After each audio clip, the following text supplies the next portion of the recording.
പറ്റിയതാണ്. കാലിന്റെ വേദന. എത്ര ദിവസമായി തുടങ്ങിയിട്ട്? എനിക്കൊരു 7ാം ക്ലാസ് മുതലുള്ളത് ഓർമ്മയുണ്ട്. അമ്മ പറയുമ്പോൾ അതിന് മുന്നേ തൊട്ടുണ്ട്. പിന്നെ ഒത്തിരി നടക്കുമ്പോൾ നിൽക്കുമ്പോൾ ഒക്കെ അല്ലേ ആ ദിവസങ്ങളിൽ. പിന്നെ കയ്യിലെ തണുപ്പടിക്കില്ലേ, അതൊക്കെ ഇട്ടുണ്ട്. ചിലപ്പോൾ ഈ ഒരു ഭാഗമായിരിക്കും, ചിലപ്പോൾ മുട്ട് തന്നെ ആയിരിക്കും, ചിലപ്പോൾ ഈ ഒരു ഭാഗമായിരിക്കും.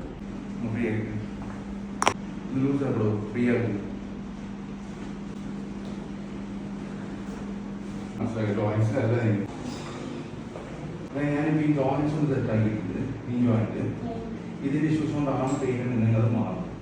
ഇത് ബാക്ക് പെയിനുമായി ബന്ധപ്പെട്ടുള്ള MRI എടുത്തത് കിട്ടുന്നതല്ലേ ലൂസായിട്ടോ നോക്കി.